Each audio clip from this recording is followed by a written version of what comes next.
Work is Work, podcast by Vinny T. I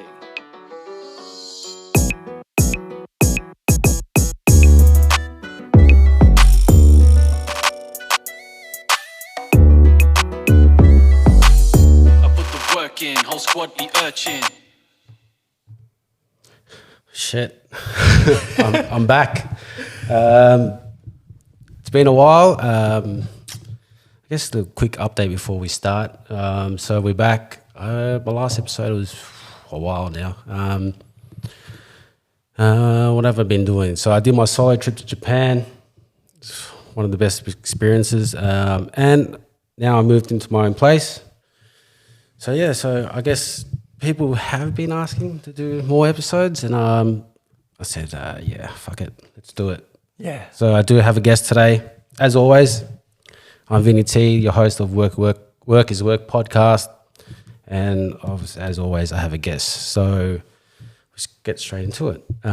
Just introduce yourself and tell us what you do for work. Yeah, absolutely. Thanks for having me on today, Vinny. Appreciate it. So my name's Maki, and currently I'm an entrepreneur that specializes in a few businesses, but the two main businesses that I operate are I'm a lifestyle coach for men in their 30s and 40s, helping them create a better quality life through habits and all the good recent psychology that's available now via Andrew Huberman and the recent scientific literature available to us. And besides that, I would say my biggest focus at the moment is my videography business. I run a business called Chillbop that specializes in Instagram Reels. So Yeah, nice. help businesses and companies across Australia, predominantly on the East Coast, as far as up Queensland down to Melbourne. And that's what I do in a nutshell. With the video thing, is that something you wanted to do, or it's came across it and was like, oh, this is fun? Yeah, great story. To unpack that, I've always, so prior to getting into business, I worked over 35 different jobs across 15 different industries. So I've been a mechanic, a builder, what else? A pizza maker, warehousing, forklift operator, delivery driver, sales consultant, travel industry, aviation industry, funeral insurance, and the list goes on. So, the way that I stumbled, I guess, onto the path of business, especially the videography business, was, I would say, in the middle of last year, 2023, so just over a year ago, I was starting to get a little bit bored in life. Yeah. And generally when I get bored in life, I tend to fall into the trap of focusing on things outside of my life. So I get caught up with keeping up with the Joneses, get caught up with other people's drama. And I'm like, you know what, man? Like, I know there's more to life. I know I wasn't brought here on earth to get stuck in the matrix, quote unquote, for so long. So I did some research into cameras because I've always filmed myself talking and travel vlogs, and I did all the YouTube stuff, but I did everything off my mobile phone for 9 years, I would say, phones and GoPros. So I never actually had a proper camera. Yeah. And I decided one night to research into best budget cameras for about $1,000. And I came across the Sony a6400, and I was like, cool, everything's leading me to this camera. I want to buy this camera.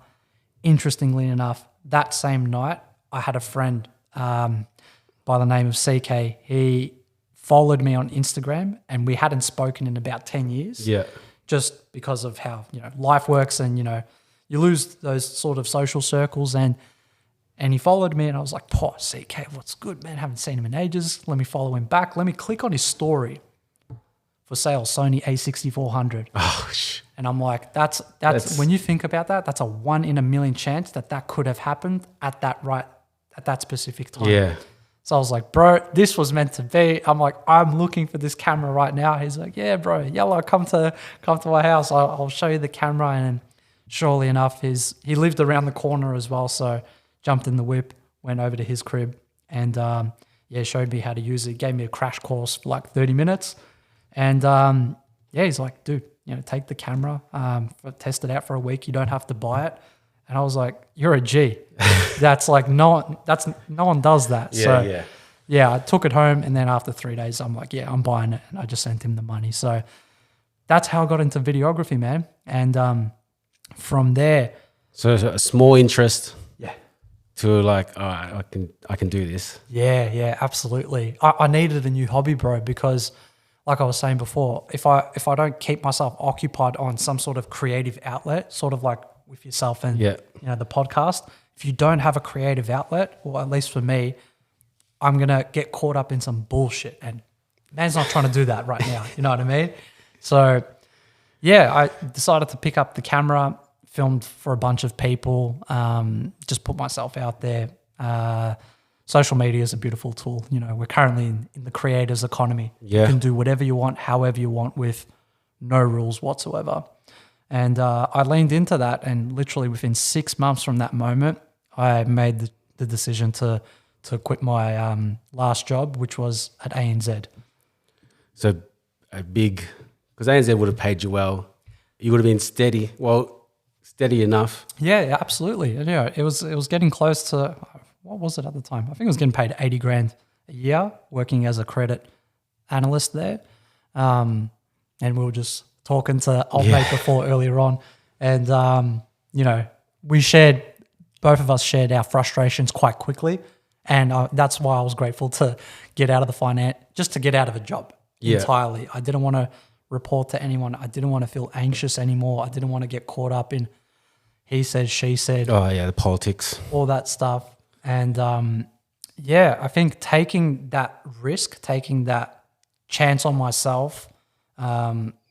Is very rare. Yeah. I think everyone has that same thought. And I would say the older generation, they don't know how to get out of it. They want it because they complain about it every day. They don't know how to do it. 100%, man. From working in all industries, the same. It's the same. I heard the same shit, bro. When am I going to win Powerball? When are we going to hit that 5 tier on the TA? I don't know what the fuck it's called. I hate gambling, but the multis. Multis. Yeah. When are we going to hit the multis? It's like the more I personally have found, I'm an observer. I like to listen and see things for what they are before I start adding my input. Yeah. Just because I want to read the room. That's something that I learned very quickly, because if you don't read the room, you're going to get wrecked in life. Yeah. And be part of the room. Yeah, literally. And by reading the room, I started to see the same traits of people in all industries. It was horrible. And I was just like, I don't want to be another number. I don't want to be the byproduct of the system where, I've seen it all, bro. I've seen I'm not going to say which industry it was in, but when I was working on actually I can fucking say it was ages ago.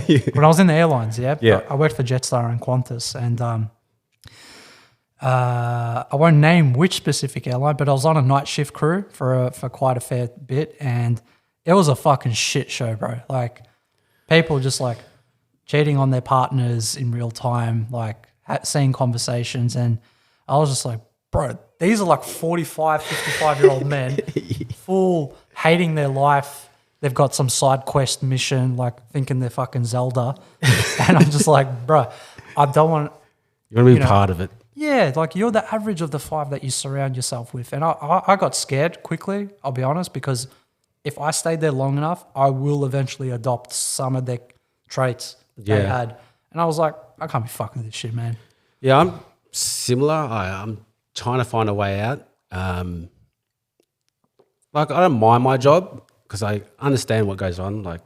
It's all politics at the end of the day. That's their problem kind of thing. That's not what I do. I don't go home and complain. I don't come to work and complain. Yeah. I clock on, do my job and go home because I know I need a job, for one. And a lot of those guys don't understand that. They come to work and it's like, oh, man, these boxes. It's like, bro, these boxes are here every day. There's no need for you to complain about the same box. Who cares? We all finish at 2:30 every day. Yeah. And you're going to be here tomorrow. Yeah. So why make it harder for yourself? Exactly. Do your own head in. I don't mind my job. I don't mind it. But it could be me making an excuse for myself because I'm comfortable doing that job. Yep. I think that's where I'm at. If, for instance, I think I've said this before, but if this podcasting takes off, I'm quitting that job 100%. For sure. Just like your video thing is like an opportunity came. Yeah. You took it. That too, a lot of people don't, opportunities come like I've only realized is like it comes like every day. Like it's there. Yeah. You just have to realize it. Absolutely. Absolutely. And take it. More importantly, I'll piggyback onto what you said. I feel like that oftentimes we get stuck in the mindset of only when I get good at a particular thing outside of my job and it's making me money, then I'm going to quit. I understand that that's also a logical approach, but there's that comfortability in the back end. Yeah. That's like comfort kills people. It crushes dreams. Yeah. You want to look at the people with the biggest visions and dreams. If you go to any cemetery, bro, everyone got buried with their dreams. The people that didn't take action on the the thing that they had in their mind, in their heart. And I wasn't prepared to do that, bro. And more importantly, I think you make the decisions, you make the change when you've had enough, when you've gone through that pain. Yeah. And you're like, you know what? I'm done. So there's no right or wrong way about it, but do the thing that you see yourself doing as often as possible and do it for free. Because I didn't make $1 for the first 6 months of doing this videography thing. Even this, like, my mission wasn't to make $1. It's because I wanted to create something. Yeah. This made the last couple more episodes and another door opens. Once I start saying yes to things, it just kept going for me. It was a simple thing of I signed up to a gym because I've always wanted a gym that has a basketball court in it. It did. So I said yes to that. And then I always wanted to go to Japan. All right, excuse.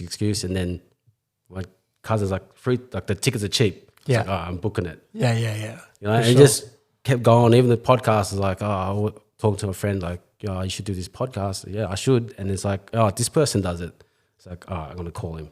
Yeah. I remember the text, like I had it written out, the text. I was like, fuck, should I send it? Because I knew that once I send it, it's gone. There's no turning back. There's no turning back. Yeah. And yeah, man, here I am. And even now, I took that long break.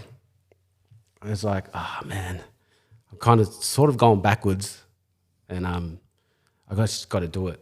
Yeah, for sure. I feel like because we spoke offline outside of the podcast, and you're like, I want to make this thing happen, but you're sort of like sitting on the fence whether Vinny's got a little surprise for you guys before this video comes out. So we're not going to talk about that, but being on the fence, and it's like, I need to do something. I need to something. If you make a change in your life, you're creating if you do something new, you create a new result. And from that new result, you create a new experience in life. And I think you said before, once I started saying yes to opportunities, all of a sudden more opportunities popped up. You just see it. Yeah. It's more clear. And that's the thing, we want to try to flirt with that curiosity. Yeah. Not all the time, but as a regular occurrence, you know what I mean? Because you're one call away from changing your life. Yeah. Literally. From keep turning right and you turn that single left, that's just going to... Exactly. 100%. But yeah, man, that's pretty much it. Dude, what was your Japan trip? I've always wanted to go to Japan. What was the most interesting food that you had there? And what was the most, I guess, unique experience that you had there? Could be scary, could be good, could be anything. Well, the experience is, it kind of comes together because growing up, I was around people. And then in like early 30s, I realized that I was by myself. Even if I was surrounded with my close friends, I'm still by myself. And I was just tired of waiting for people to do things. So I took it. The Japan trip wasn't just going to Japan. It was it's kind of like I got to do this for myself. Let's see if I'm really by myself. Yeah. Let's see if I can really make my own choices. Yeah. Right? So I did that solo trip. Oh, no shit. That was a solo trip. Fuck yeah. So it's Love like, that. all right. Then I realized, oh yeah, I've always been alone. Even though I do have friends, that I love my friends, but I can do this. I'm always alone anyway, so I can do this, and I did it. So that was the experience for Japan for me personally. It could have been anywhere too, yeah. Yeah. But Japan had to be on the list, like opportunities that my cousin said free, like a cheap ticket. I was like, Yeah. I'm going. Hell yeah. Japan's just another world. Yeah, I can imagine, bro. Bro, What did you? Yeah. So what was like the most interesting like food? food, Yeah. raw horse Oh. sashimi. They call it sashimi. Yeah. Yeah. It's nice. Okay. It was nice. Was it sliced thin? Yeah, sliced Yeah. thin. Okay. It's like beef sashimi. Yeah. Yeah. Yeah. I think I'm saying it right? Sashimi. Oh, Yeah. yeah, Yeah. Yeah. whatever. I'm usually I know the salmon sashimi. Yeah. Yeah. So Yeah. it's like beef tartare. Oh, Yeah. it was nice. That was probably my extreme. What was the other? The other question was, what was the most unique experience that you had there? Could have been like, I didn't expect that, or did you see any like yakuza activity or see any Yeah. dodgy shit? Not dodgy shit. I just seen shit that I haven't seen before. It's just so weird. It's not a weird city. It's, I don't know. You can't explain it. Were you in Tokyo most of the time? Tokyo, Osaka, Kyoto. So I saw Yeah. old parts, new parts, Yeah. different vibes. Tokyo is more of a business. Yeah. It's fast paced. Osaka's more relaxed. Everyone talks to each other. And Kyoto's like the old city. That was pretty cool. For sure. How long was the trip? 3 weeks. I was there for Halloween too. So it was, slapped. but solo trips are cool. But there's certain times I was like, fuck, I wish I can laugh with someone. Yeah. Do you know what I mean? Like going on the rides by yourself is Yeah. a whole different thing. Yeah. But I'm glad I did it. For sure. But it's weird. Those things, solo trips are good for like yourself, but experience wise, I think traveling with someone else is slightly better Yeah. because you can just talk to someone. Like no one knows what I did over there. Yeah. only me, which is good. Yeah. But sharing experience is a big thing too. What else are you hiding? No, I'm joking. I tell you what, I'll say one now. Yeah. So they got these maid cafes. Oh yeah. So I went there just to see what it was. Like I said, I walked straight out. Yeah. It's just weird being by yourself. It's just not me. Yeah. You know, those places will be fun with a bunch of your boys, whatever. But they got some weird shit over there. Yeah, they are. How do I explain it? They have a unique perspective. They have anything that you want over there. Oh, Like- the thing that most surprised me over there is how fucking clean it is. Yeah, It's like 20 million people in Tokyo alone, and there's not one piece of rubbish. You might find a cigarette butt, but Yeah. it's how? yeah. I heard there's no bins. You can't find bins there. That's how clean they are. You don't need a bin. And how would you punch a dart over there? Like, is there a Oh, smoking so zone? certain cities, like Tokyo, like certain parts of Tokyo, you'll have a designated area. Yeah. But in the restaurants, you can smoke up. Really? So I think for them is like you can put your butt somewhere because Yeah. you're in somewhere, so you can Gotcha. put your butts out. So when you're outside, you kind of just flick them. Yeah. So it's more control, but very free. Yeah, nice. That's mad. Solo trips are the move, bro. I've done maybe 35 solo trips. That's good for your mind. It's Yeah. good. It's fun who you really are, or Most certainly. you've got questions about yourself. It's like, all right, Yeah. a lot of answers there. 100%. I experienced the same thing that you just said, feeling that sort of like alone, sort of solitude type of Yeah. vibe. I've always been sort of independent in that sense, just because I don't know. I can rely on myself to Yeah. make things happen. That's what I thought. I was like, growing up, I've always trying to find someone, like, have someone have my back. Yeah. And growing up, I was like, oh man, no one does. And Yeah. it's good to really realize, like, oh, the only person that you need to have your back is yourself. If you can back yourself, then everything starts to strip away, like fear, anxiety. Yes, absolutely. Like you're not even questioning things to this extent, but Yeah. it's good No, as. for sure. I had the same feeling of in my early 20s, I was like there's got to be more to life than just, the area. And at the time, that's when I got into, right after when sorry, my English went out the window. When we had met, which was 11 years ago. Yeah. Back at the old place in Lavo. And after that, I went into Qantas, and then I did 5 years at Jetstar after that. I got access to staff travel. Yeah. So meaning that I could fly basically anywhere. As long as there's a seat. Is that what you said? As long as there's a seat available, and and there's not many people waiting on the list. So like, say for example, I'm flying out to Sydney at the end of this week, and then when I get back a day after, I'm going to Thailand. So I can book a flight. I just got to make sure the seat's available. Yeah. And if there are people that are on standby, They go first. depending on the seniority. So meaning like if you're a pilot, Oh, yeah. you can book last minute and you supersede everyone else. Yeah. You will definitely get on the flight. Yeah. So anyway, I had access to that, and I was going to like all over Southeast Asia. I've done like 30 trips across Southeast Asia on my own, and I was paying like anywhere between like $200 to $250 return in business class. Jealous. Yeah. So I was literally out of the country every 10 weeks. And I worked a good roster at Jetstar at the time. It was 4 on, 4 off. Yeah. So you take one block off, that means you got 12 days off. So you're just traveling that 12 days? Pretty much, yeah. I would say I'm traveling 10 of them just because I'm playing catch up on jet lag. Yeah. But for the most part, it was good.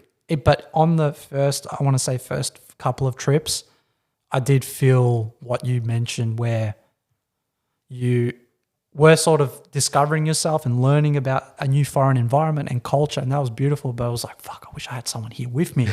It would be sick. It'd be sick. But that's when I realized, like, if that's something that I'm missing, if that's something that I'm craving, let me try and find it. So I tried getting the boys so many times to come fucking travel with me. We can swear by. Yeah. So, fucking oath. I was trying to get the boys for ages to come with me, and they wouldn't. And I understand, because they would have to pay full fare. I'm paying literally like 10% compared to what they are. And just nothing ever happened. And I was like, I can't rely on that. Yeah. I can rely on myself. So I just made the decision to just put myself out there, and wherever I went, I made friends. And now I've got friends literally all over the world. In fact, just a month ago, I had a friend, she's English. That's an English teacher for one of the biggest international schools in Bangkok. Oh. And she works with like the heirs and sons of daughters of like billionaires from like the company Yokohama. Oh, shit. Suzuki, like Japanese type of people. And like literally met her on Tinder, and like we caught up, had a bit of a laugh, a few drinks, and I literally met her that one time. Been like good mates with her ever since. And she flew down to Australia to explore Sydney, Melbourne, and then did New Zealand. And I told her, like, when you're in Melbourne, like, hit me up. And I told her, like, crash at my place. Yeah. Fucking Mikasa, Sukasa, because I've always wanted to host someone like international. You know what I mean? So tick that off the bucket list, and I was like, that wouldn't have happened if I did not put myself out there. You know what I mean? So that's another thing. If I had to wait for someone, I wouldn't have gone to Japan. For sure. 100%, man. 100%. But you do discover a lot about yourself. There's not much discover. It's like, I was like, oh yeah, you were right all that time. Yeah. That feeling you had before, no, you were right about it. Like Yeah. you can do this, like kind of thing. For sure. Where are we at? All right. So what I usually ask is, do you remember your first job? Yeah, loosely. So legal job? So I'll start off with my entrepreneurial spirits. Okay. Just from an early age, I always bought things for cheap, sold for high.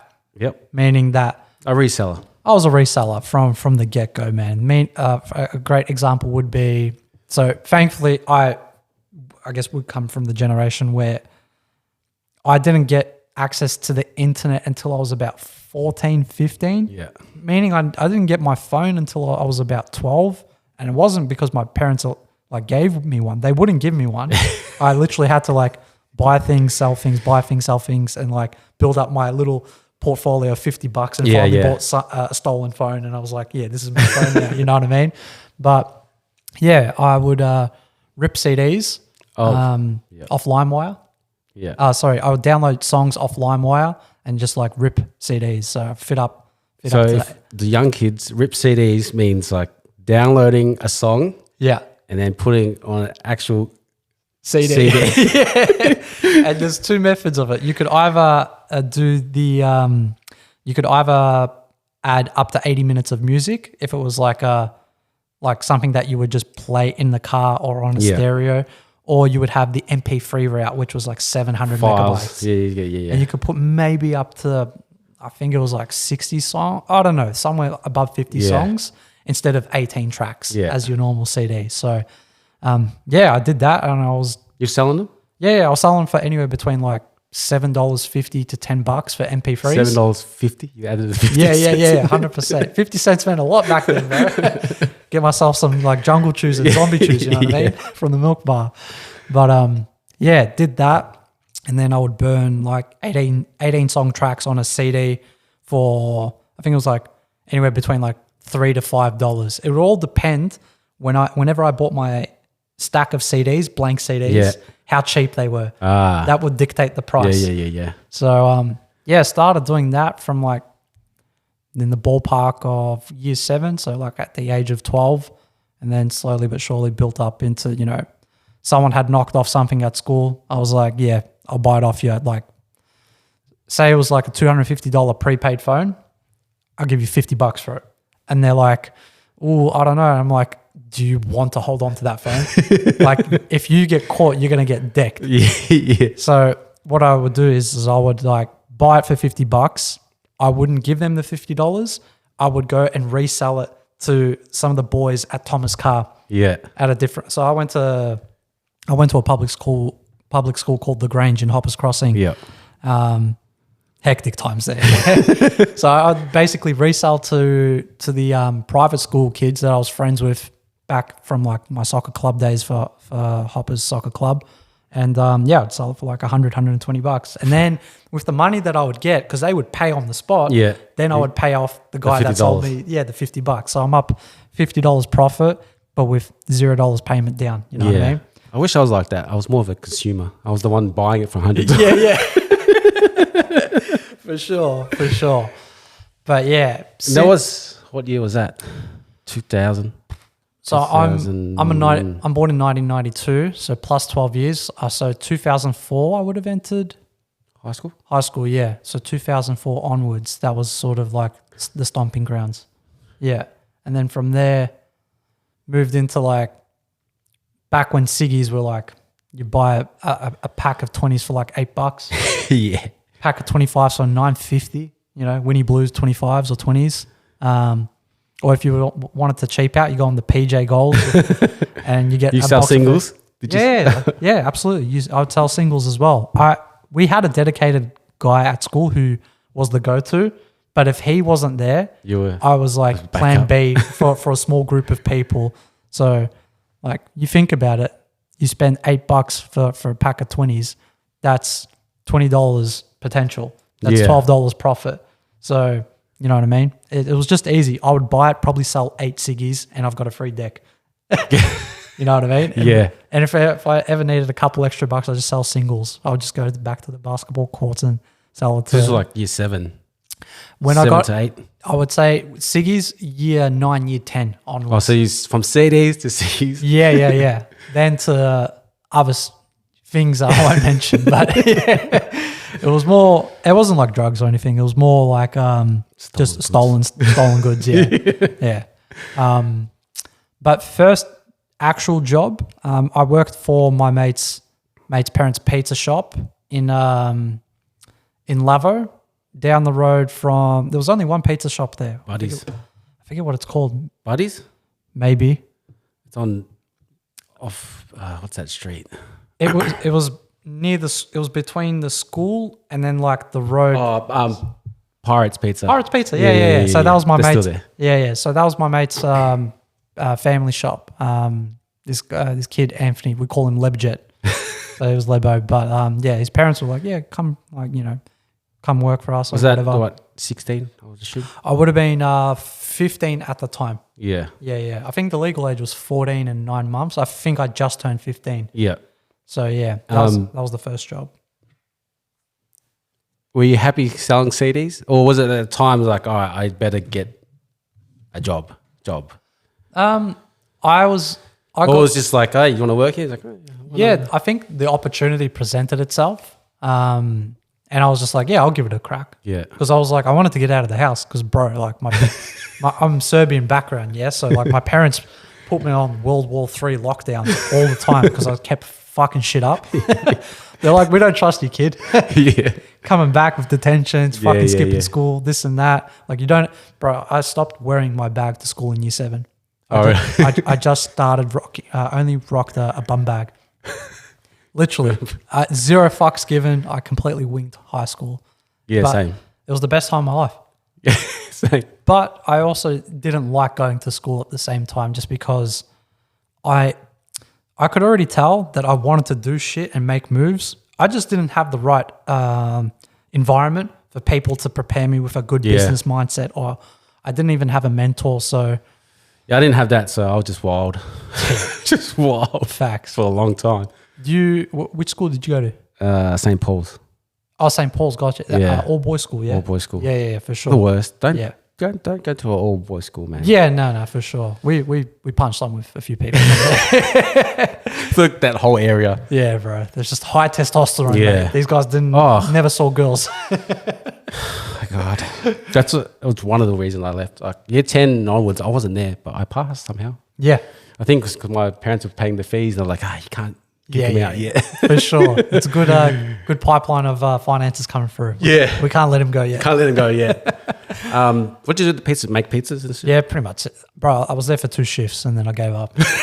Yeah. I was like, no, fuck this. Bro, I got paid like, it was ridiculous. I think I got paid, it was like $4 an hour. What? But I got a free pizza. So that's technically $20 Yeah, an hour. pretty much. And I was just like, nah. Because I was in Hoppers. I needed to like walk 20 minutes to get to the Hopper station from where I live. Yeah, right. Then jumped on a train to Lavo. And then from Lavo, Walk. either walk or take a bus or get one of the delivery drivers to pick me up. And I was just like, this is a good experience, but I'm over it. Yeah. Two shifts. 2 shifts and I was like, yalla. After that, did you feel like, all right, this is what I got to do, find a job? No. Or was it just still wilding out? No, I was still wilding out, bro. I was wilding out until I was like 21. Kept fucking shit up. I was just around the wrong people, wrong environment. Yeah, which is hard because you don't know at the time. You just think, Yeah. I mean, I was rebellious because I guess you could say I would say the barriers of having, I want to make this clear, I love my family to death. I know where you're going Absolutely with this. love them. But because of the English barrier, Yeah, there is a lot of miscommunication. for sure. And I can speak Serbian. That's not an issue. But Certain things you can't.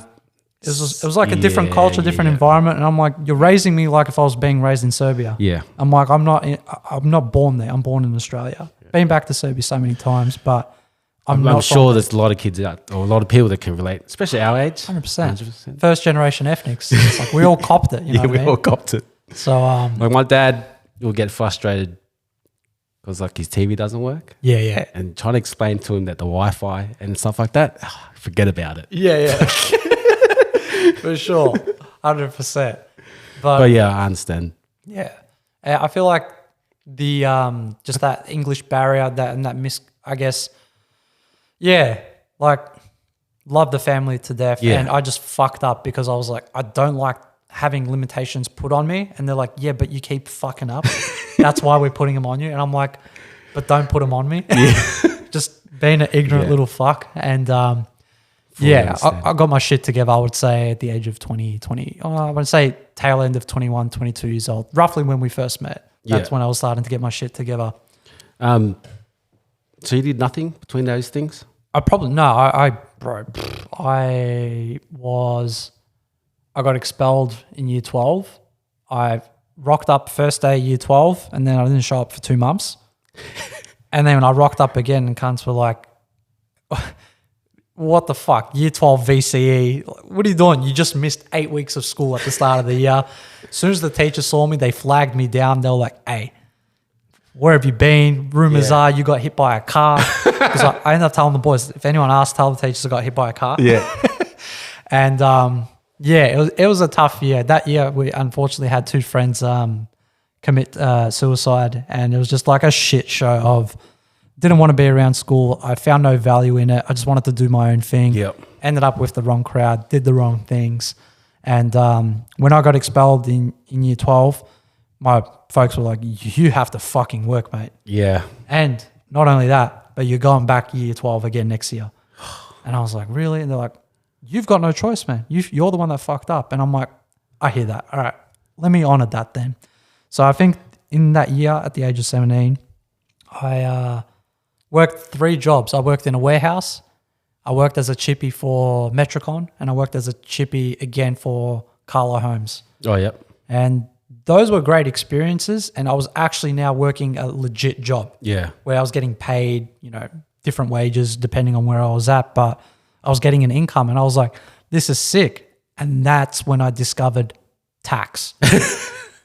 Like I knew about it, but I felt it now. I hate looking at it. Officially for the first time, I felt it, and I was like, "You mean to tell me I made $750 gross, but net I cleared $550?" I'm like, "You're taking the fucking piss at this point." I'm like, "Fuck that." So, I worked a couple jobs, ended up returning back to year 12 the following year, which was good because although all my boys that I grew up with, they finished, I had one of the boys that was also repeating from another school that he got kicked out at. He came to this school, and boom, I was just like, I got one of the boys with me riding out year 12. And I ended up passing year 12 VCAL with 35% attendance. So I still barely went to school. But you passed. But I passed because I was in VCAL. That's why. Yeah. So, But after that, that's when I started to work more jobs and experiment with different agencies. And that's when we had bumped back at TNT days, Was it 19? Yeah, I would have been... I would have been 19 or 20. 20? I'm 32 now, so minus 11 years. I would have been around 2021. Yeah. So, pretty much explored anything that I could get my hands on, and then worked in the airlines most of the time. And then I did a few odd jobs here and there. Somehow still racked up 35 different jobs across. They're all just similar jobs, agency work, but it's like little different sub-industries. And then, I discovered very quickly that there are places that I don't like, because I think I mentioned earlier on, I'm an observer. I like to see things for what they are before I start adding my 2 cents in. And I noticed quickly most, if not all of the places that I worked at, there was the environment was shit. There was toxicity happening. He said, she said, people dogging each other. And I'm like, bro, get fucked, man. This is like high school all over again. It is. It is almost, it's exactly like high school. And I was just fucking over it at that point. Grown people too. This is like... I'm working with 40-year-olds, by the way, literally at most of these jobs. So, I figured a lot of people question, like, Maki, why do you quit so often? Like, that doesn't sort of look good. It's like, no, I quit because I realized that my potential was capped. Yeah. Like either A, I've outgrown the role, or B, the environment wasn't primed for me to be successful. Yeah. So I was like, skip that. That comes to me second nature now whenever I see an environment. A lot of people feel that way too, and they can't. Yeah. They can't do it. But this is the thing. People do feel like that, but they never make a change. Yeah. And they do get stuck in the same thing. Yeah, I was doing that for ages. With this job, I was like, if I would have quit a long time ago, I think, but they kept giving me opportunities. Yeah. It might sound stupid, but they can see value. All right, Vinny, you're more than just a forklift driver. You got to start training people. Yeah. It's like, all right, fair. if I was stuck on the fork for all those years, I'll be good. Would have been gone. Yeah, of course. Well, I remember when And I was late too. Late. When I mean late, like thinking like that. Yeah. Because I was that dude. Yeah. Complaining every day. Yeah, yeah. Do you know what I mean? And I got Sure. sick of it and moved jobs and yeah. If there wasn't the other opportunities that came up, I probably would have gone Yeah. for sure. 100%. Well, I remember when we worked together for that brief period at TNT, like I had already seen like they were comfortable giving you more higher roles, like more senior roles. Yeah. Like I don't know if you were team leading at the time or whatever, but I remember you were just doing something better than what I was, and I was like, yeah, Vinny's doing all right. So yeah, Yeah, I guess why I left that because I capped. Yeah. It wasn't more. It was like 2 steps ahead. Like that's it. yeah. That's it. I'm out. For sure. That's the system, bro. The system is designed for you to only get a few steps above, and then the lucky few will get up to the top. Yeah. But at that point, you look at their blood pressure, bro. It's fucked. It's fucked. They're going to die in like fucking by the time they're Yeah. 50. It's like their health is finished. And at what cost? At the cost of like trying to please other people. Fuck that, bro. What was the longest you stayed at a job? It would have been 2 of them. It would have been Jetstar. I did 4.5 years at Jetstar. ANZ, I did 4.5 years. Just that was casually or was it full time? It was interesting. Jetstar they generally contract everyone there, but I was full time there. Yeah, they always called you back. Yeah, 100%. So yeah, I was permanent full time on a contract.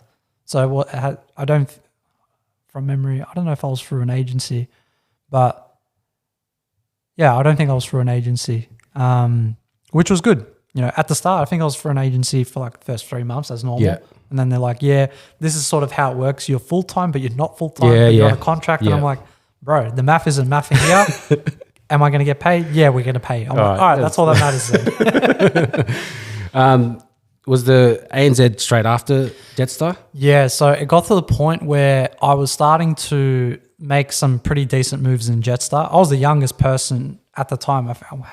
So I did from the age of 21, 22 up until the age of 26, 27 years old, those 4.5 years. I was the youngest. The second youngest person was close to 50 years old. Oh, shoot. Yeah, so I was working with like OG veterans in the aviation space, ex-Qantas that had come, Yeah. people from Ansett, which is like, that's an Australian airline that most people might not even know what the fuck that is. ANZ. Oh, shit. It's an old school airline, Australian Was airline. that before Yeah, way before was that- Jetstar. Jetstar bought them or something like that? I don't remember if they went bankrupt or they got bought out. I'm assuming they would do have. remember though. They would have got bought out by either Qantas or. Oh, yeah. But Qantas and Jetstar, Qantas owns Jetstar. Yeah. They're part of the Qantas group. Yeah. So they just wanted to eliminate competition, basically. But yeah, towards the end, I ended up getting asked to go to Hong Kong and live there for a couple of months. Sure. So I got to help with the engineering teams and staff from Jetstar Australia and Jetstar Asia. We ended up contracting some of the work to Cathay Pacific, which is a Hong Kong airline, and they did all the work. We just supplied all the like Australian standards, all the aircraft parts, the tooling, and that was my job. I was a material support controller. Okay. So I helped provide and coordinate aircraft parts from like Airbus or Boeing or, you know, whichever plane we were working on at the time. So got to live in Hong Kong for a couple of months.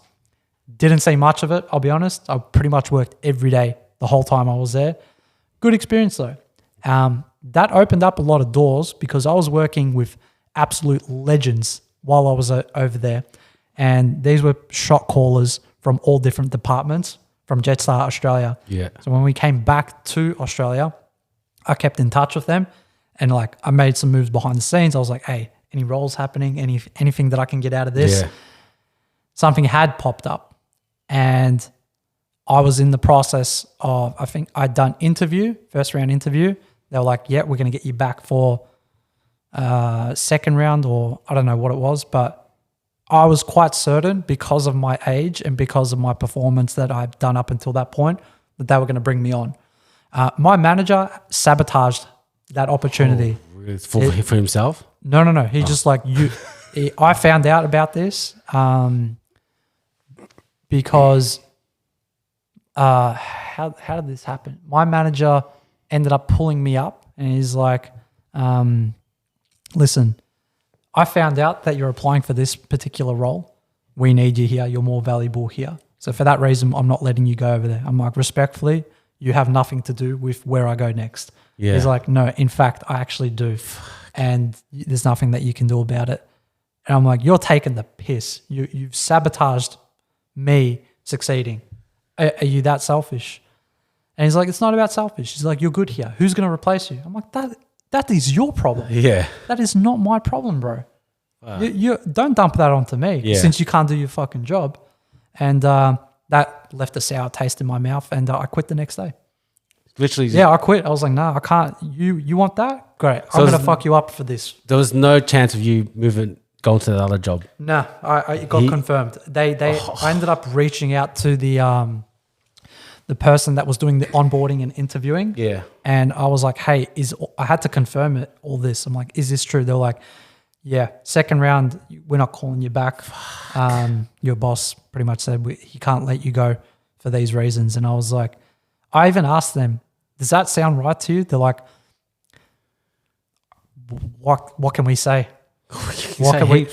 Yeah, I know, but I could be recording the call. You know what I mean? I could be fishing for something. I could be setting them up when I asked the question. Yeah, and they were like, we can't say anything about that, unfortunately, but we wish you all the best. And I was still, like, if they really wanted you and you were qualified to do that job, they could have said, yeah, don't worry about him. Yeah, they could have easily said that. Yeah, literally. Politics, mate. But yeah, once I got confirmation and verified it next day, that's when I was like, yeah, I quit. They're like, yeah, you need two weeks notice. I'm like, no, don't you get this? I'm actually gone by the end of the day. I never got the 2 week notice because they'll hire you on the spot. They don't give you 2 weeks to hire you. Correct. But when you leave, it's like, nah, 2 weeks. Nah, I'm going. Like, you can do whatever you want. Fucking Uno reversing. I never got that 2 weeks notice shit. 100%. I guess it's polite. I get it. You got to find someone else. But in those kind of jobs, you find someone else the next day, as they've done. They're probably Exactly right, bro. And from that point on, I think I ended up taking 6 months off, and I traveled across Southeast Asia for like 3 of those months from memory. It's cool. You still got the benefits from that. Yeah, 100%. And yeah, basically at that point, I was like, I don't want to go back to aviation. I do have opportunities there, but I'd need to restart. And I don't want to do that. Yeah. And I said to myself, I can't be around this environment because I told you before, there were people just like cheating on their wives and just like fucking tomfoolery happening. I don't want to be around this for too long. And that's why I was trying to go for different opportunities. You know?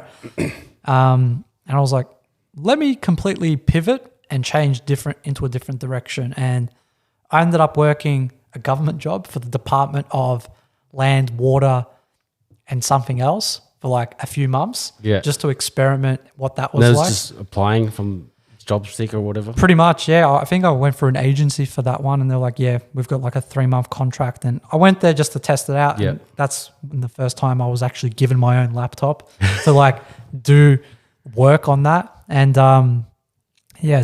that's when I took calls. First office job. First office job. Yes, first office job. Up until that point, it was all like in a warehouse, different variation industries of warehousing or trades or something like that. So after that, I got into, here's a good story. I got into funeral insurance. I don't know. We had a couple of the boys. How did you get into it? The couple of the boys back in the day, they were all working at funeral insurance, and bro, the commission structure was insane. Like the boys were cleaning up 15 grand a month. Fuck. And these guys aren't that smarter than me. And I was on my personal development shit at the time. And I was like, bro, I could run laps around these guys. So I ended up getting an interview based off a referral because they want like their own people. Yeah. We want people that they know to come in. Yeah. So got the interview, no problem. 5 weeks training. On the last day of training, the Australian Securities Commission, ASIC, which is like a policing body for the financial division, so like banks, insurance, all that shit.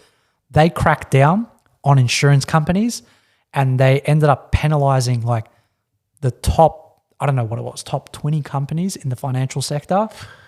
Bro, millions, tens of millions, bro, big penalties because people got caught out selling different types of insurance to people from like Aboriginals in the Northern Territory that don't live necessarily at an address. They live in a community. Yeah. So their street address isn't like 12 Smith Street, North Melbourne. It's like here, Northern Territory. And they were selling, insurance companies were selling to people from this demographic. And yeah, bro, that just like kicked off and everyone got penalized. Our company got penalized as well for selling funeral insurance to disadvantaged or vulnerable people. And not to say Aboriginals are either one of those two. I'm just saying like there was obviously a disadvantage, you know what I mean? So, on the last day when this happened of my 5-week training, they pull us up and they were like, hey, we've got no work for you guys here. So we're going to pay you out. Oh, shit. I'm like, shut the fuck up. Bro. How long you were there for? 5 weeks. I made 10 grand. What? Yep. And I was like, bro, G'd me up. I was like, how can I do this another Again? How can I do this another 8 times, bro, throughout the year? And like all the boys that I'd worked with, most of them got let off because they had to change the commission structure. Yeah. Why they had to change that? Because they had to change their sales process to be compliant within their sort of industry. There was like I caught the tail end of like a sick time. Sick time. But, and then after that, I think I ended up taking another break, traveled again for a month or two. And that's when I got the call for ANZ. I ended up buying a car. It's interesting how I got this job. I ended up buying a Renault Megane 225 Trophy Cup, which is like a little Renault turbo car. Yeah. I took that car the same night I bought it to Prinny Drags in Dandy to just like see what it could do. And it kept up with like, it did all right. Like went well with like the VTEC, smashed a few like Hondas and stuff like that. Then I actually bumped into the same car that another car, someone that had the same car that I had, but one series below. And the guy pulls up to me at the lights. He's like, hey, bro, where did you get this car from? Like, I bought this in Richmond.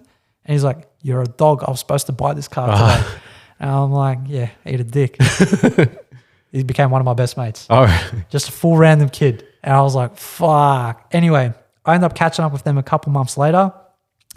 And we went to a shisha place in the southeast in Dandenong. And they were introducing me to like Afghan and Lebanese culture and all this stuff. And it was sick. One of the boys that I met there, Imi, I found out he worked at ANZ. And I was thinking about getting into baking, but no matter what I did on Seek, bro, no one was taking me seriously. Yeah. Because I had no experience. Airline experience. Yeah. They're like, the math isn't mathing type of thing. And when I found out 5 minutes in, I'm like, bro, get me a job at ANZ. He got me an interview the next week, the sick cunt. Fuck. And I got in and pretty much worked at ANZ for 4.5 years, starting off in debt collections for like personal loans and credit cards. And then I got moved into mortgages. Then I got moved into high risk, late stage mortgages, meaning that if you go beyond 30 or 60 days of repayments on your mortgage, you're dealing with me. And then I copped, I did debt collection when COVID first hit. And bro, that was fucked. People couldn't make payments, people losing jobs left, right and center. You had to be the one that calls them. Yeah, I will. Absolutely. There was a period where the banks gave like a 3-month, 6-month type of like, you don't need to make payments. Oh, yeah. But that was a scam because the banks ended up just bolting on what you didn't pay to the back of the loan, meaning they've just now extended your loan and added more interest onto it. And I get it, what was the other options besides losing your home? But I had to have those conversations and learn on the job how to debt collect politely. That was like your introduction to banking. Yeah, corporate. Officially, that was my proper corporate job, I would say, into banking and the financial services. And the amount of suicide attempts that I was hearing from customers on the call was nuts. I had to do so many welfare checks. It got to the point where it was like 1 to 2 a week. And I was like, bruh, this is like nuts. And then on top of that, it got to the point I was running my coaching business at the time. So the way that I would speak to my clients at my coaching business is how I would speak to my customers at ANZ. Yeah. Very soft, very empathetic, keeping them front of mind first, seeing what we could do so we could both win type of scenario. And the banks didn't like that because the phone calls are recorded. And I ended up getting pulled up and they were like, you're not a psychologist. Stop doing that. I'm like, explain to me which part. I'm like, let's get clear because you're not being clear with me. They're like, no, you know what you're doing. I'm like, I don't. Now I'm being a smartass. I'm like, tell me exactly what part of these phone calls you don't like. Yeah. Where do I sound like a psychologist? And they wouldn't give me a clear answer. So I was like, well, look, as far as I'm concerned, we don't have a policy or training for COVID, how to deal with customers. I'm like, no one's got taught about this. Yeah. You're telling me not to do this. What the fuck do you want me to do? Be an asshole to them? Yeah. I'm like, mate, have you not heard the calls where people are like, fuck this, I'm going to kill myself because I can't, they're 10 grand behind. What do you want me to do? I have to be empathetic. I have to think of them first. So at that point, I had enough with debt collection and moved into a different department, into credit assessing and credit analyst type of work. And that's when Dan and I were speaking a little bit earlier on about, sort of the work that we had done. And that was good. But towards the end of it, it was just like, it got to the point, they're like, yeah, we need to get you to come back into office. And I was like, what for, man? My output is good when I'm at home. I've got good output. Like, explain to me, why do you want me to come into office? They're like, culture, this and that, team morale. We want to go for dinners. I was like, first of all, are you paying for the dinners? Well, we're not. Well, I'm like, what the fuck are you talking about? Well, you want me to just waste more time after work not getting paid for it and not pay for a dinner? I'm like, respectfully, sucker left. Yeah. Nut, bro. You mentioned the life coaching. When did that start? Yeah, so I got into personal development that period, that sort of 21-year-old period. And at the age of 22 is when I launched my first life coaching business. Obviously, no one took me seriously because I was 22 years old. I completely understand. Yeah. It was a tough gig. And I had, instead of like talking about it and publicizing that I did it, I just did it behind the scenes. Yep. And to get clients, I would just DM people one-on-one. And that's sort of how I built my clientele base. And I still do it to this day. So I've actually been coaching for now 10 years. Yeah. How did that come about? To unpack that, it's probably the periods between the age of 16 to 21. I was like heavy on the gear. On the wrong kind, basically. Yeah, wrong people, wrong environment, doing dumb shit, cooked shit. And at that point, I really needed to change my environment. And my best mate at the time, he introduced me to a bunch of like new people and like a new group of friends. And it was actually a network marketing company, like pyramid scheme, like insert MLM or whatever, all that shit. And I was like, all right, cool. I was naive. I was oblivious to what this business model actually does. But the people that I've met, bro, they were like my age and they had apartments at Docklands. And we were doing like meetings and like trainings and all that shit there. And I was like, how the fuck are these cunts my age living in $1 million apartment? Like whether it's rented or bought, it doesn't matter. The fact that they could do it blew my mind. And that shift, bro, changed forever. The only good thing that I learned from that space was personal development. But when you look at the psychology of most network marketing companies and MLMs and all that shit, it's very cult-like following. There's a lot of like psychological tactics that they do to keep you in and just like rinse you dry of like your network and your time, your energy. And I picked up on that very quickly and I was like, yeah, fuck that. But what I took away from it was personal development, reading books. That's why I brought you a book, David Goggins. Yeah, I'll try to read it. Yeah, I'm not gonna lie. And from there, I had to overcome my adversity of dyslexia. So I'm dyslexic, meaning that if you give me a page to read. I struggle to sort of put numbers and sentences together and words together, I should say. Yeah. I can read it eventually. It just takes a lot of brain power to Store it. Yeah.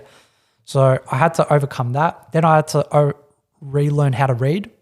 Oh shit. While simultaneously, I'm now. I think I have to do that too. So yeah, I think I put so much effort into rebuilding myself that I was like, cool, I did that. People started to notice. Do you know what age you were at this point? Leaning 21 into 22. Okay. Yeah. It's early. Yeah. And that wake up call sort of brought me into learning about personal growth, like changing my lifestyle, changing my habits, getting active, reading, meditating, breath work, being self-aware. Yeah. So being mindful of where you are at almost any point in time throughout your day. And, if I'm binge watching TV for 2 hours, hypothetically, this is where self-awareness and mindfulness comes in. It's like after 20 minutes, you should hear a voice in your head saying, do something else. Wake the fuck up. Yeah. And that's what I was learning. Yeah. And I was applying at a very fast rate. And since then I was like, well, people have noticed that I'm doing this on myself. I actually had people reach out to me. They were like, what changed? And I was like, this is what I did. Yeah. And that overwhelmed people. They're like, can you sort of like teach me? I'm like, all right, I'll do it. And that G'd me up. And when I officially advertised this for the first time, like life coaching as a fucking 22-year-old, bro, I got rinsed. Who the fuck do you think you are?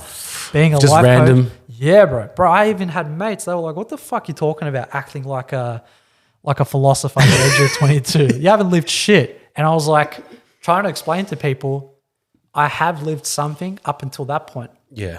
I've just briefly mentioned the 5-year addiction that I've gone through. Yeah. Which was on ice. Yeah. That's not an easy thing to overcome. If I take a look at the friendship group that I was a part of at the time, throughout the peak of that period in my life, most of them ended up in jail or most of them killed themselves. I was literally the 1% that got away with not harming myself and not ending up being in jail. So like having the life experience, I did have it. I just was scared to talk about that. Yeah. Because they were like, who the fuck do you think you are? Like, what are you going to teach me about life? And I'm like, spend some time with me and I'll educate you. Yeah. I'll show you what I've learned. It's not so much your own experience. It's like you're observant. Yes. You've seen it. Yeah. It's like people telling me, oh, you don't have kids. Yeah, but I was a kid. Yeah. 100%. My friends have kids. Yeah, my friends have kids. So it's like, you're right. I don't have kids, but I was a kid. I know how I was acting. 100%. I know how bad that could be from the other person. Yeah, man. But 100%. So yeah, after that, that's when I was like, I'm not going to be talking about this. I'm doing business low key. Yeah. And it was good. I was building like a nice little side income, and it would like vary anywhere between like 10 to 20 grand per year. I'm like, that's mad for a side hustle. All right, I'm just going to, it might sound bad, but just start charging people.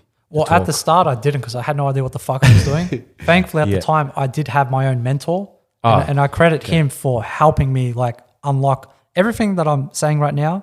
Wouldn't have happened if I did not have a mentor that I paid and invested into. I'm not going to credit him for changing my life, but he gave me the resources and tools to help me understand how I could change my own life. Yeah. And once I found out, there's potential to teach other people, I was like, cool, this is mad. Because if I now teach someone else, I get to learn it a second time. That's my philosophy, you know what I mean? And when I spoke to my coach, he's like, yep, I'm going to show you exactly how I did it when I first got into the space. Sounds like you're at a time and place where this would be useful. So he actually educated me and trained me on how to start my own consulting business. So I was very fortunate at the start, did it for free, then obviously raised my prices incrementally to a point where I was like, I don't want to do this full time. I like doing this part time. Yeah. So that's a pocket of wealth that I've been building, and I'll never let that go. I'll always have that, working with a small handful of clients per year. And it's good. It reminds me of the growth. Yeah. I love seeing people grow. That brings me joy. Man. Yeah. That's like me. I always saw, especially from the area. Yeah. I don't know, something about people from being there, just doing what they wanted, not doing what they want to do or have this dream and they're doing it. It's like, oh man, it's grouse. I'm more happy for them than myself doing what I want to do. Especially from the area. I don't know what it is. 100%, man. No, I feel that. Absolutely feel that. But yeah, that's sort of like how it all intertwined and how I got into business and how I got into From a kid that didn't go to school too. bro, barely went to school. But yeah, your environment plays such a huge role in the person who you develop. I've realized that doing these podcasts is a mentor's a huge one. Yeah, huge. And seeing the opportunities and taking it. Yeah. Those two big things I was like, fuck, two things I never. 100%. I think when you lean into the curiosity of what if, that makes your brain work. Yeah, it does. And for the most part, no one's brain's working at the moment. We're so dependent on, the last person. That's why I think that people just look at the guy behind him. It's like, oh, he's doing. That's what I should do too. Yeah, like it's 100%. Now imagine putting yourself in a room of individuals that are absolutely fucking crushing it in business or growth or just family gonna click. success. You're gonna be like, what the fuck? How do they do that? Oh, surround yourself with them more often, and you'll eventually become the average of them. Yeah. So yeah, it's hectic. And would you forever continue the life coaching? Something? Yeah, I believe so. It'll be something that I will do forever as long as there's clients that want to work with me, right? I've been blessed. I've had people working with me. I'm not going to say consistently because my goal is I don't want you to work with me forever. I want you to be independent, to think for yourself. Oh, yeah, I guess. So I would work with clients for generally between 12 to 24 months, sometimes 36 months. Yeah. And then, they eventually grow and develop and do their own. Spread their wings and fly. Yeah. And I'm like, that's great. Like, I don't want, like, I'm not in this for the money. Yeah. Like, if the moment you can think for yourself, you've won.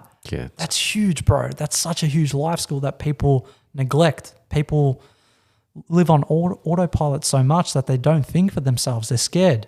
Yeah. They're scared. But, if you have someone there to educate you and help you reframe your mindset and the psychology behind it, and, you start to learn how things work for yourself. And I think there's empowerment once you start taking accountability for yourself. Sure. So, yeah, that's it. But for now, videography, Chill Bob, my video business, that's the thing that's moving the needle forward. It's the one that's helping me. Like, the past couple of months have been good, man, financially. And because only recently you quit ANZ, right?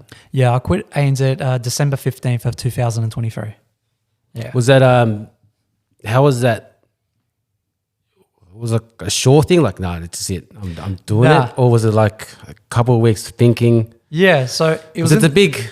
It's a big decision. Yeah, 100%. So just for context, at the same time, I just moved into my new house. Oh shit! I just built it. Took me fucking 4 years because of COVID, all this bullshit. And I was now entertaining the idea of quitting my job, corporate, safe, good income, like 80 grand a year. It's not much. I was on my own though. Yeah.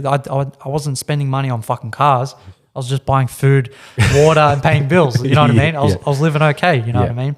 But at the time, I had the same perspective I had when I quit my job at Jetstar.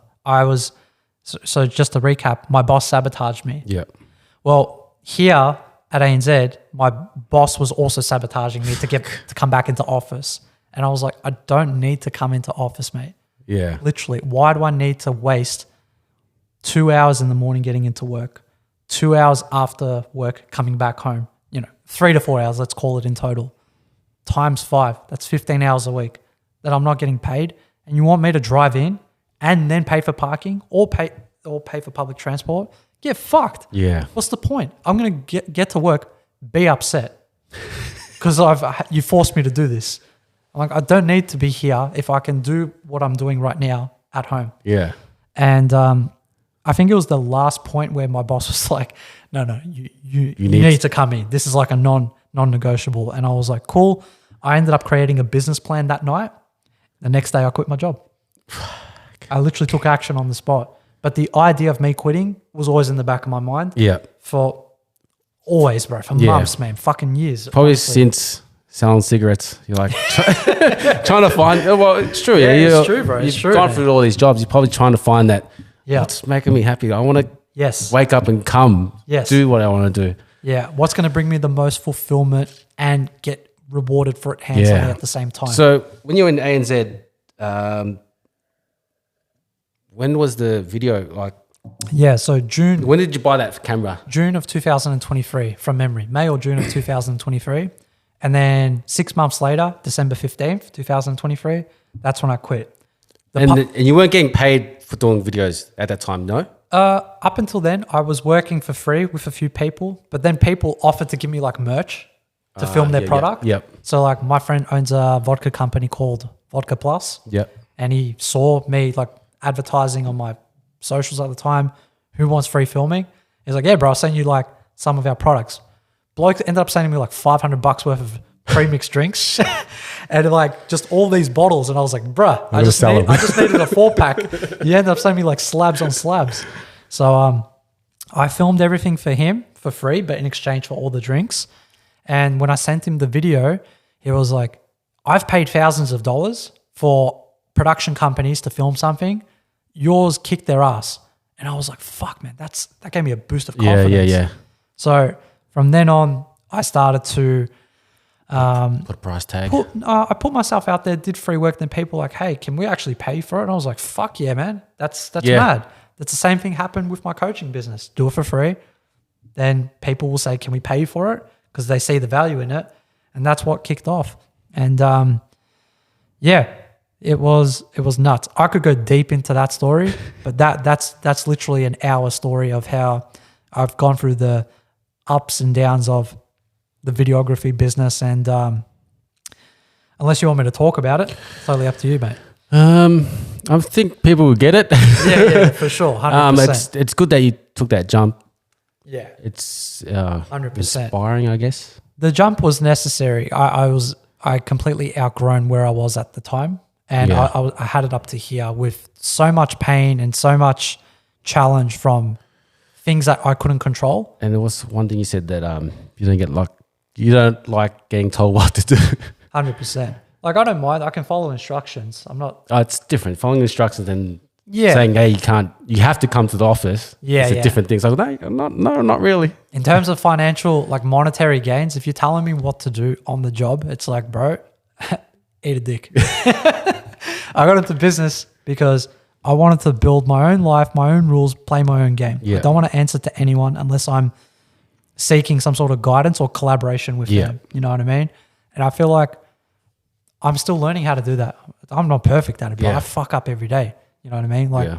in January, I ended up losing $12,000 worth of deals because I was making very poor decisions in my business. And that hurt because my mortgage was $3,000 a month as a single homeowner, bro. That was tough, man.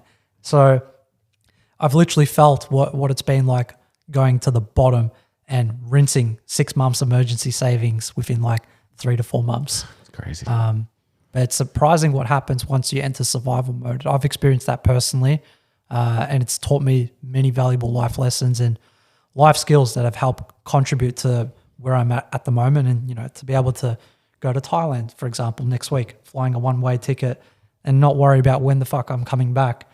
Like that's free. That's what I've always aspired to. yeah. you know? Living the dream. That's what my aim is, trying to live the dream, you know? In order to live the dream, you have to build the dream. Yeah, it's great. Building the dream is hard, man. It's not easy, but it's not worth easy, but it. it's worth it. I always So say worth it. it. I always say people like, oh man, I'm living the dream. Like fuck you are. Like you're doing what you wanted to do. Yep. It's not necessarily the things you do at the beginning. Yeah. You just got to ride it out and keep going. 100%. I totally agree, bro. Oh man, this has been good. I haven't talked much, but it's good. I think a lot of people need to hear these kind of stories. Yeah. I feel like that a lot of people are stuck, Yeah. scared. Yeah. Which is fine. But eventually you got to keep moving forward. You can't keep being scared. Most certainly. So I have one question before we end this. If you had the same pay as an employee and an employer, it was the same pay annually, which one would you choose? So say, for example, ANZ, I was earning 80,000 or in business 80,000. Yeah. Okay. And then the manager earned the same, but it's like a less role. So if you got paid annually the same, would you rather be the employer or the employee? Someone that clocks on, does nothing, but gets paid the same, or someone that has to come and... Anything that would involve the business aspect, that's something that I would be leading into. So I'm a little, in terms of employee, sorry, I need more clarity. Explain to me the question one more time. So just say it's like the boss Yep. and the Oh, the guy okay. who works with, they get the same pay. Oh, yeah, gotcha. Same benefits and everything. Yeah. Which one would you like to be? Because some people just want to just clock on and some people like that leadership thing, like, oh, it's more challenging than, Yeah, I mean, but it's the same pay. That's a tough question. If you're only leaving me with two options, bro, I'm probably going to call in sick. Straight up. Because I don't like either of those options, bro. Yeah, I get it. But if I'm forced to be there, I'm probably going to be the entry-level person. Yeah. Literally. Because like... Just less stress. Because I'm scheming on how to fucking get out of there. If I'm a manager, I've got too many responsibilities, you know what I mean? Yeah. So, that's me. I'll probably be the entry-level person and then like planning side quest to get the fuck out of there. It's a good Take answer. all my sickies, Very all that good shit. answer. Yeah. Some people are different. Some people like that leadership. They want the problems to solve. No, for sure, 100%. And plus, for the same pay, I'm the same. I was just going to come in and try to figure out how to get out of it. 100%. Now, let me reverse it. What would you choose? It changes. It really does. But the clocking on, not thinking about anything, then clocking off. And if I get the same pay as you, I'm sweet. Yeah. Sweet. Because I've had managers come up to me like, bro, don't go too far, yeah? Yeah. Because it's a fucking headache. Yeah. Especially big companies, because you're not managing 2, 3, 4 people. Of course. It's like 200 people on one side. It's like, fuck, yeah, maybe you're right. Man, I would just get the brink. Yeah. But it's not to say that you shouldn't explore stuff like that, bro, because like I've stepped into management and leadership roles. And people like it. I only got into it to extract skill sets. That's it. Because I always knew I was going to quit my job eventually. Yeah. I just wanted to learn how to lead, learn how to manage, learn how to See if effectively you can actually communicate. do it, yeah. Yeah, for sure. I have no issues with that. I mean, it's not to say it's easy. It's fucking difficult. But I feel like that you should always aim for looking at a job to see what skills you can learn from it and pull out and apply it into another direction. Yeah, for sure. For sure. Well, that's it, man. Do you want to plug anything? Yeah, I guess if anyone's looking for any sort of videography work for their business or their company anywhere within Australia, and when I mean anywhere, I literally mean anywhere. I will work anywhere, any place, anytime, providing I'm not booked on that day. And I specialize in Instagram Reels, and you can find me on Instagram at Chillbop, CHILLB0P. And if you have any questions, reach out. I would love to help. And if you're a friend of Vinny's or a subscriber or follower of the podcast, you will have access to a nice little discount. So, oh shit, there you go. I will let you know what that is. You just need to reach out. That's it. Thank you very much, Maki. Anytime, bro. It's good to be back, guys. Hopefully I can keep doing this constantly. You have to. I have to. Yeah, 100%. I have to. For anyone that stayed until the end of the podcast, listen to me. Let Vinny know he's doing a fucking excellent job. Give him some words of encouragement, because it's hard as a creator. I know this personally. Yeah. You put out content and you're like, fuck, man, like it might not be getting the views. I don't know if people are watching it, so on and so forth. But I know it might suck to not get validation. You have to try and put that aside. But hearing the validation every once in a while is important. Good. So anyone that's friends with Vinny, support him. Please support him. Thank you. And give him words of encouragement, because it will G him up to get more podcasts out, and it will help him build on that creative outlet of his, because like you never know where this could lead into. It's very true.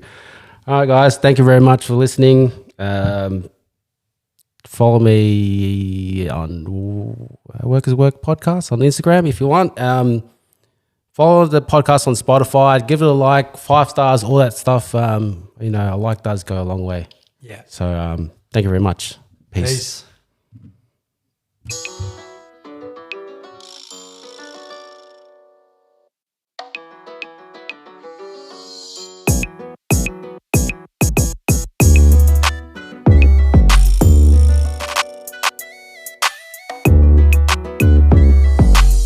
I put the work in, whole squad be urchin.